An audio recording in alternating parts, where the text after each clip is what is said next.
Islam, Shalom, Hola, Aloha, Osio, Bonjour, Assalamu Alaikum. This your brother Zach Bay, Indigenous American Moor.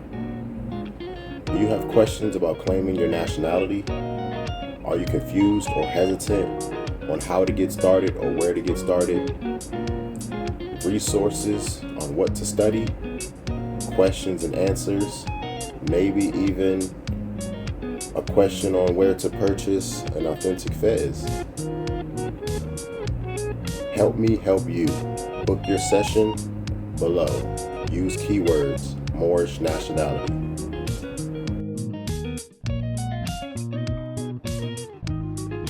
Yo, I'm up at Indian Springs and this is what we doing. Getting water straight from God, straight from the source, you feel me? It's some of the best water you gonna get in your life. No cap. Let me show you the minerals. You gotta screenshot it. You feel me?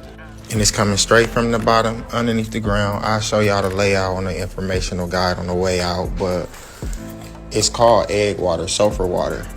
The natives call it egg water because it got like an eggy smell from the sulfur, but after you let it sit for 24 to 48 hours, the egg water sulfur smell goes completely away. And if you cooking with it, it's gonna go completely away as soon as you heat it up. Basically, once it get to room temperature, you good to go. And I fill up about 31 gallons a month, and I be good. It usually lasts me like 3 to 4 weeks. Yeah, I do got one of them glass joints too. They just really heavy. They kind of expensive. And they not permitted in the spring house because, you know, it could be hazardous if they break. But, yeah, we good. Like, we good. On God.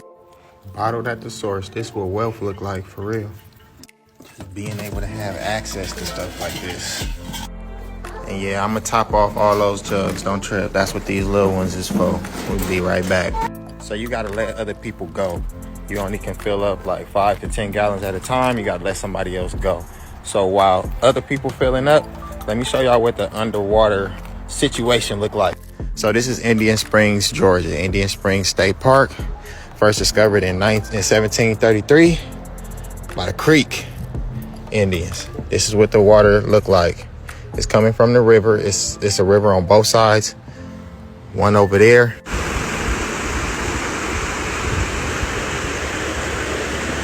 And it's a river over there in the back of me somewhere. Through the trees. But anyway, it's underneath here. Water pressure. It's a split in the upper confining rock bed, and it's coming out the spring. All they did was basically built the house around the spring. This the spring house, and then that's where it's coming from. You feel me? It got a little cold, so I'm throwing my sweater. It's a beautiful day out though. But yes, even though it's sulfur water, you can drink it. It's actually better for you if you drink it with that extra sulfur in there. So boom, then we're gonna top them off like so. Do all of them like the same way. And that's gonna wrap us up. That's about 31 gallons right there. Findaspring.org. It was a joke, and it made me kind of chuckle. And it said, women are looking at the men differently now. They're asking, hey, can you fish? Can you hunt? Can you fight? Because it's that way now. And my son said to me when I was talking to him about it, he said, you know, the bad thing about it is these young boys with who have been feminized don't even see that this was a plan. Because I told him when I was growing up, if this happened when I was 10, 12, 13 years old, I wouldn't be as worried because every man in my neighborhood had a fucking rifle. Everyone. That's when this system was afraid of us because they knew we weren't going to be the only ones to die if you came down our street in a tank. We have been weakened, people. We have been denatured. Because if we want fish, we got to go to them to get it. If we want clean water, we have to go to them to get it. And who can tell how clean that is? If we want anything, we have to go to them to get it. We have got to change. We have got to change. And I know that you guys get upset with me when I talk to you about this. But this is on us. This is our land. Islam, Shalom. Hola, aloha, bonjour, osio, assalamu alaikum. This is your brother Zach Bay, Indigenous American Moor, coming to you live in full effect. Like, share, subscribe to my channel. Hit that notification bell so you'll be notified whenever I'm dropping new content. Leave a comment and interact with me. Thank you. I really do appreciate your viewership. Let's jump into another one. Today, I want to speak about the Commander-in-Chief, or the President. Since today is President's Day, I thought this would be a great topic to talk about some of the names and some of the titles of that we use here in the United States that refer back to Moorish names or Indian names, the heritage of this actual nation, the true history. So you have to take a little information from here, from there, and you have to connect it together, because there has been a lot of broken links in order for us not to connect some of these things together. So you really have to pay attention. Some things are even in pop culture or sports fandom, or just names of some streets and towns and some territorial regions and stuff like that. So first off, Commander-in-Chief. What's the significance of that? That is the highest rank of the military, the leader of the military, so-called the president. The president automatically has the title Commander-in-Chief, because that's the highest point of the hierarchy in the chain of command. All right. So why would they be called the Commander-in-Chief? Since ancient times, the kings of tribes have always been called chiefs, fam. Why would the leader of this nation be called the Commander-in-Chief? Come on now. It just tells you right there, the title. The names of most the leads or the heads of most departments, they're called the chief of that department, like the chief of staff, right? You know what I'm saying? So the chief of staff, or the chief of the military, or the joint chief, things of that nature, right? It's always chief. Whenever the word chief is used, it's always showing that it's a leader. Come on, the word chief, that comes from the indigenous people. How our kings or our tribal rulers at the time were always called chiefs. They were the leaders.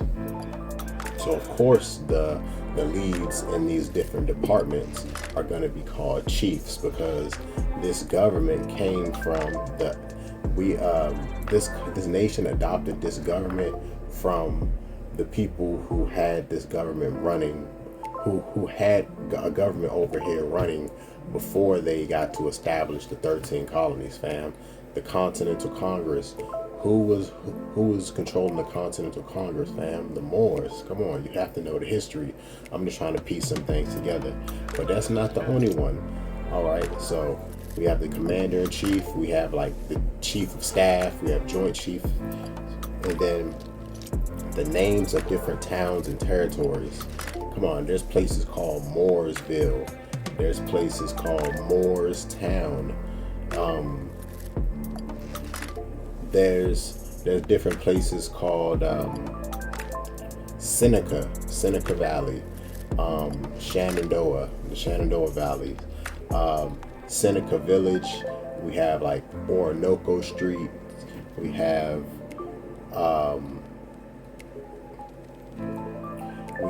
Pamunkey Street. We have countless names, man. We have Moore's Wood. We have Moore's Manor. So many names of different areas, different towns, even roads, names of streets have these old names in it. Moore's Road, Moorestown, Moore's Wood, Moore's Manor, Mooresville. It's come on, fam. It's pretty much telling you right there. And then when the name Moors wasn't used, it was changed to Indian Head Highway, Indian Road, Indian Mound. It even goes to sports teams, right? I'm gonna name a few sports teams that are connected to so-called Indians, and the Indians are the Moors over here. So we have, of course, the Chiefs, Kansas City Chiefs, man. We got, of course, the Braves, Atlanta Braves. We got the Cleveland Indians, Golden Gate Warriors. And the reason I say the Golden Gate Warriors is because whenever, historically, the names of warriors who were of melanated complexion, they will always use names of like metals. So bronzed warriors, like having that bronze skin, or of course golden skin, copper colored skin. Whenever a metal is likened to the color of a skin, is normally talking about melanated people, fam. So the Golden Gate Warriors, fam. The Redskins, duh. Come on, it's simple. Even the Cowboys. Now, if you know the history of Cowboys, the rivalry in sports, Cowboys and Indians were always fighting against each other. Even back in the day, watching the old Western films, Cowboys and Indians were fighting. But the true history of Cowboys was brothers. Cowboys was melanated men. They called the European American ones, they called them cattlemen, they called them ranch hands and stuff like that. But they never wanted to call a melanated man a man, so they would refer to us as boys, no matter what age you are. It was a boy. So therefore, cowboy was always reserved for melanated ranch hands and stuff like that, the best cattlemen. So they popularized the name cowboy, and it became so popular and synonymous with the best riders, the best ropers, the best horse tamers, the best trick riders, stuff like that. Some of the best shooters were always referred to as the Cowboys. So that name became very, very popular. If you know the story of Bass Reeves, the Lone Ranger, there's a show, a new show, somewhat new. I think it might have been canceled already, but it may have been like 1 or maybe even 2 seasons of the show, called Bass Reeves.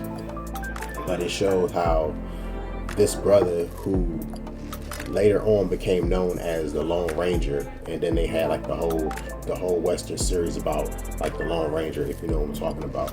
But it was based off a brother who was a U.S. Marshal. All right, and that's gonna link into what else I want to speak about.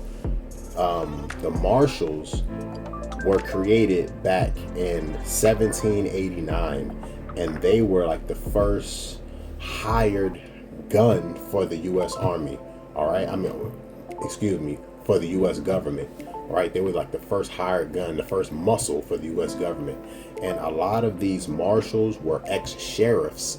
All right, and I want to even connect the word sheriff to sharif.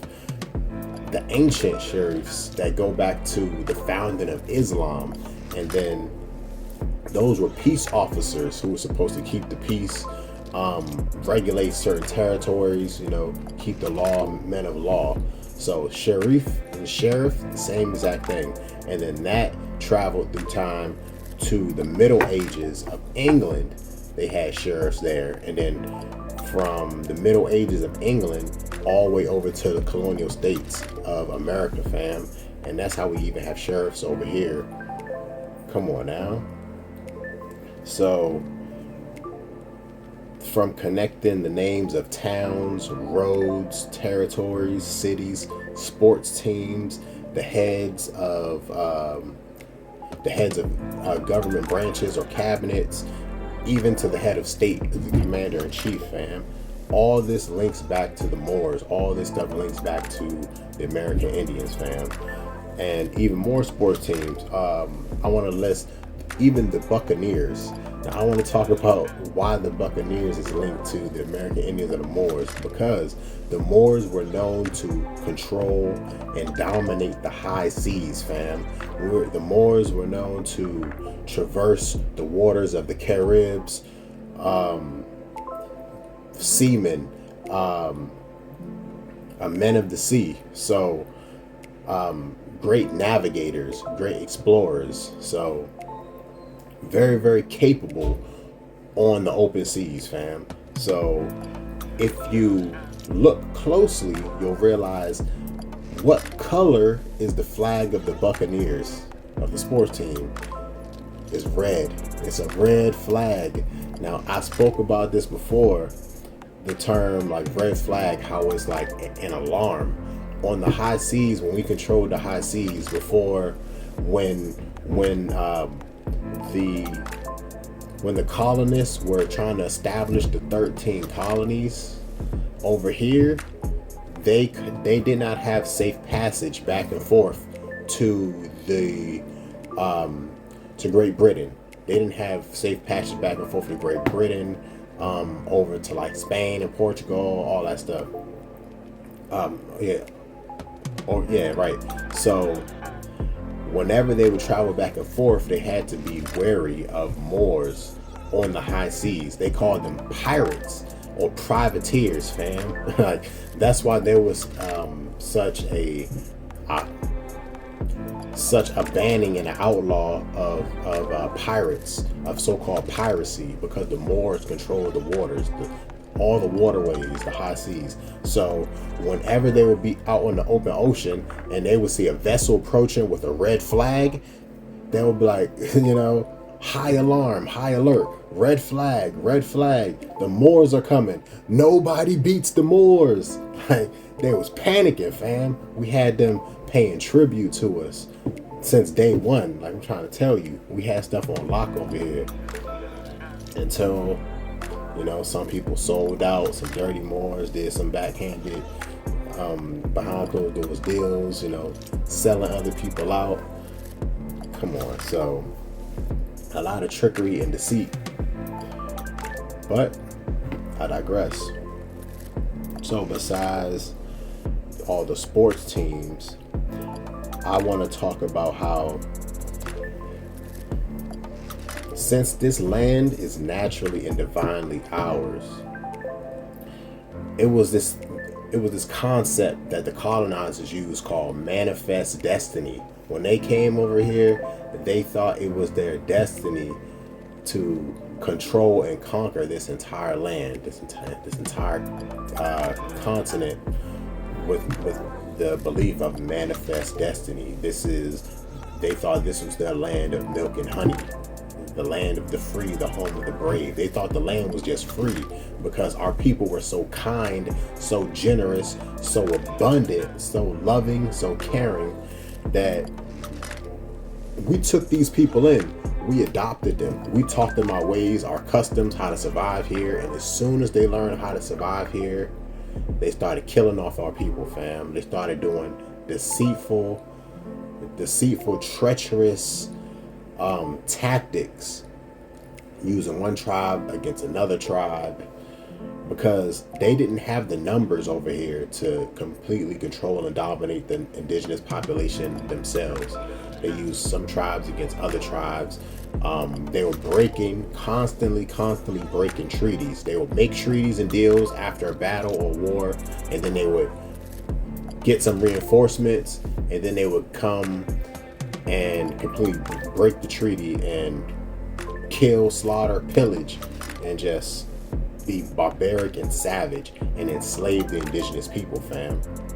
That's exactly how they took this territory, took this land, through backhanded deals, turning one tribe against another, using one against another, and then killing that tribe once they had helped them defeat that tribe, enslaving another, moving people from one area to another so they didn't have associations.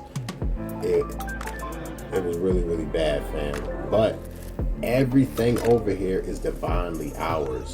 Once we get back into position to learn how to run government, the prophet said, Noble Drew Ali said, the European will be in power long enough for the Moors to learn how to run government, fam. We've already arrived at that point in time. We've already achieved that station. We know how we can run this world and the governments of this world to prosper everybody as a whole, to benefit the entire human race, fam. Because we're supposed to be the stewards of this planet. Our people. We're supposed to be the stewards of all this lands. And we have fallen out of position. But we'll get back. We're gonna get back, fam. I pray we're gonna get back with the strength and the will of the Most High behind us, fam. We will get back. Trust and believe that. We can build back the Black Wall Streets, the so-called Negro Wall Streets, fam. We can build back these towns and these cities. All we have to do is combine together, combine our resources, combine our ingenuity. There's already so many top-notch inventions coming out. The brother Moses, who created that atmospheric water device so we can have pure, clean water out of thin air. There's a brother over in Africa, I believe in Tanzania, who just created a automobile that runs out of atmospheric energy. Once again, it's self-powering. And I've heard rumor that the U.S. government was trying to take him out. So hopefully that brother stays protected. But we are once again arriving to the place we need to be to create these inventions, to create these situations for us to thrive and to grow and to take our proper place amongst the leaders of mankind, fam. That's exactly where we're supposed to be. So if we start building back these so-called Negro Wall Streets and we start doing commerce, we start making sure the so-called black dollar circulates multiple times before it leaves our community, we can start to get back to where our ancestors were that much faster. We can build faster than they did back then. We can develop quicker than they did back then. We have the information at our fingertips. We can do it that much faster. And for those who feel that the enemy might want to get us all in an area to collectively destroy us all in one fell swoop, we have to make sure we control our skies.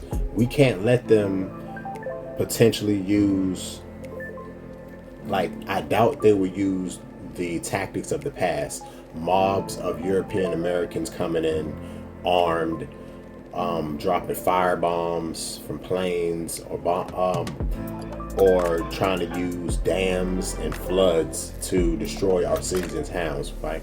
I don't believe they will use those same exact tactics, but they could potentially use newer tactics, which could be these DEWs, direct energy weapons, which means we would potentially have to paint the roofs of many structures blue in order to reflect those directed energy weapons from burning us. Because if you know, the blue paint is not affected by those energy weapons. If you've seen the videos of areas over in China painting whole cities over in China painting their roofs blue to deflect against those DEWs, those direct energy weapons, or also HARP, the weather manipulation device and systems that they have.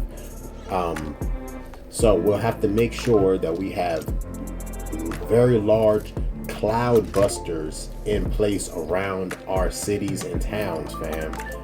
Orgonite towers, different structures like that. There's people who know a lot more about that than I do, than I can tell you right here, because that's not the point of this video. But we can use those type of ancient devices to bust clouds and stop them from using cloud seeding technology or the HARP technology to manipulate the weather in our vicinity, in our area. So that can potentially help us counter that, and also the blue roofs to stop those direct energy weapons, fam. Like Maui, when they burned down Maui, or when they burned Los Angeles with those DEWs. So we have to be very, very careful that we do not fall victims to the same things that happened to us in the past, and to counter what could potentially be used to destroy or distract or negate us from doing what we need to do in the future, fam.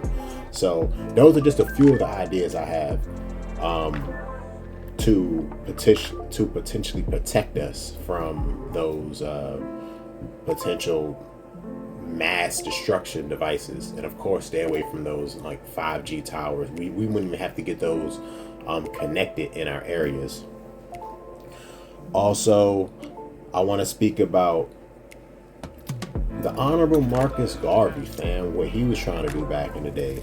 All right, so back in the 1920s to like 1929, Marcus Garvey was trying to open up something called the Black Star Line.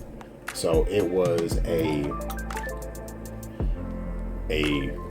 cruise line company for the most part, and that was going to do commerce and trade and travel between the diaspora, fam. So imagine if our brothers and sisters during the Harlem Renaissance could have shared that ingenuity, that spirit, and that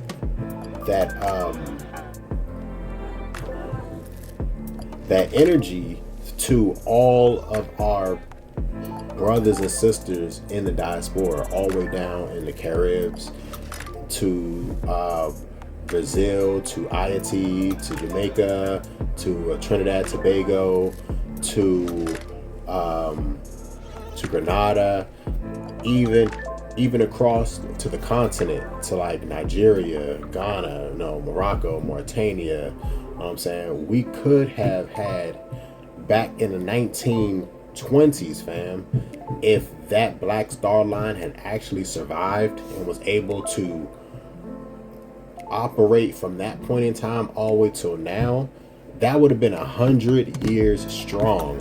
That almost everybody here on the East Coast, all melanated people, would have been able to travel to multiple countries in the Caribbean, multiple islands in the Caribbean, doing business between Cuba, going to the continent. It would be so easy for us to travel back and forth to West Africa, to Northern Africa, all the way down to the Caribbean, all the way up to northern parts of America, fam. Like, we would have had that on lock. The Moors would have once again controlled the high seas if that Black Star Line had been able to grow and to thrive and actually survive from the 1920s all the way to the 2020s, fam. That would have already been 100 years strong. Come on, fam. They intentionally, purposely made sure that could never happen. They never wanted the Moors to reestablish our dominance over the seas, over the high seas, fam. They never wanted that to happen.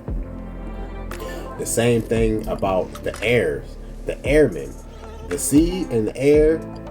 Come on, fam. We dominated that. The Red Tails back in World War II completely dominated the airspace. When our pilots went up there and we started doing our thing during the war, we were the most advanced pilots. We were the most capable and most skilled pilots, being able to complete missions that many other pilots of other nations and other races before could not accomplish, could not do. They was losing bombers after bombers after bombers until the Red Tails came. Some Moors came and did their thing, you know what I'm saying, in the air. Nobody beats the Moors. When I heard Grand Sheik Taj say that, y'all take that to heart. And I started calculating all the military battles that I have in my mind throughout history, fam. And I was like, yo, he right. Nobody beats the Moors, fam, all throughout history. Nobody beats us except for ourselves. I'm trying to tell you. Now, before I end this video, I want to talk about one more thing. There were laws and bills. There was a bill passed that said reparations cannot be granted on a racial basis, all right?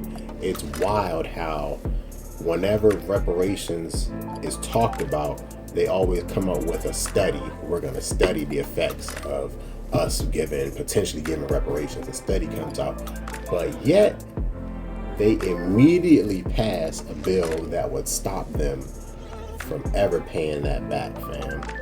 It's wild how something like that can be passed so quickly, but if it's anything beneficial for us, there's always a stop, a hold, a wait on it. But the silver lining in that is we would have to leave this whole called black, this racial category. We have to leave that behind. The only way we could possibly ever get reparations is through nationhood, fam. We have to nationalize, and we have to establish a nation of people, our people, the original people, the indigenous people, the aboriginals of this land, us, fam. So-called Negroes, so-called black, colored, so-called African Americans, fam. We have to, and we can get reparations on a nation basis, only through nationhood. That's the last thing I wanted to do. Hopefully you enjoy your day. Hopefully this message gets to you and it reaches you exactly how it needs to. This is your brother Zach Bay. Peace.